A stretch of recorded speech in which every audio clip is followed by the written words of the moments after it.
Yeah, thanks for the interview.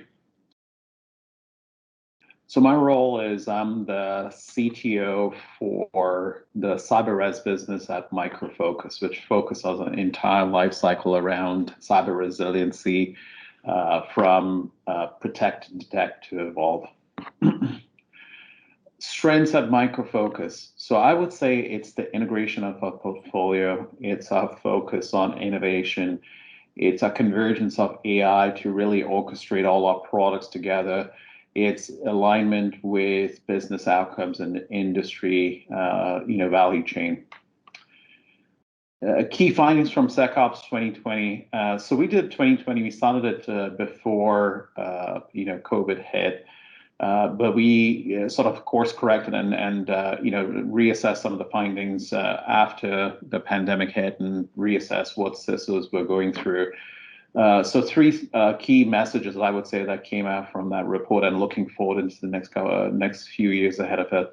Obviously the pandemic was very tough for everyone, but really it's actually resulted in us crossing the chasm from a digital fault line perspective, I think, where customers, citizenry, and users were reluctant to adopt digital in the aspects that we've experienced over the last few months. Now it's crossed over. I think predominantly we as we as a consumer group, as a customer group, as a business group, as a citizenry group, are all embracing digital as a new norm. So three key things looking forward, and also kind of reflecting in the past.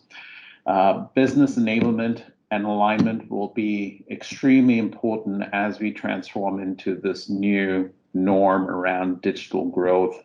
As I mentioned, we passed by the digital fault line. Number two, it's not just about protecting infrastructure and applications. It's about protecting mission criticality, protecting business processes, protecting supply chain. You've seen this recently, and other types of aspects. And because of that, the SOC of the future is going to be very different from the SOC of the past.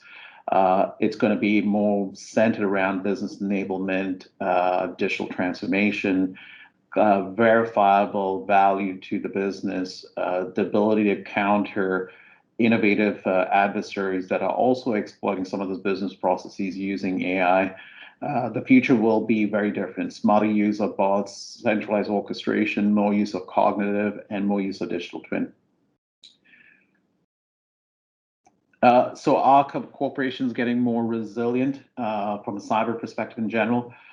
Certainly, there's a lot of interest around enterprise resiliency. I've had a number of discussions with fairly senior cyber leaders in various organizations. And I would say about 80% of them have received a mandate from the board and from the executive committee to have a clear plan around survivability, adaptability, and ability to deal with the next crisis. So there's certainly a lot of awareness on that.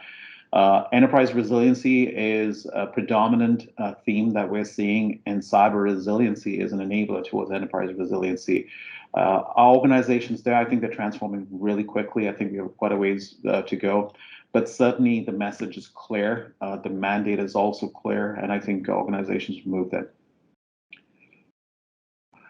So securing the world, the electronic world, moving into 2021. Three messages I would leave with you folks who have joined this session. And I thank you for the time as well.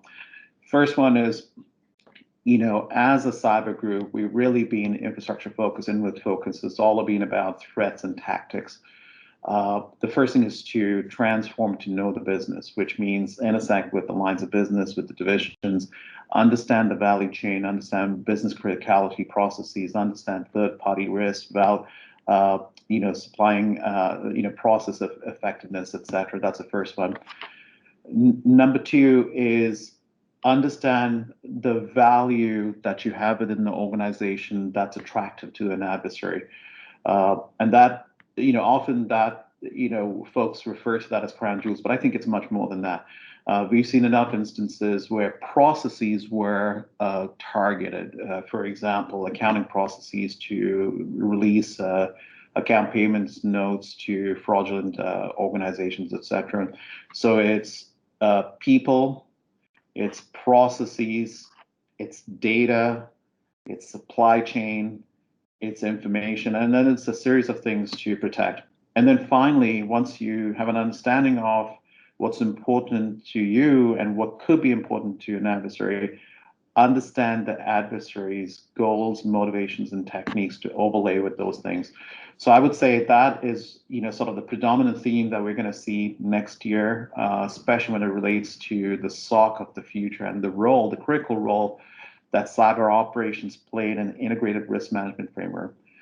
So thank you for your questions and have a wonderful holiday. Thank you. Bye for now.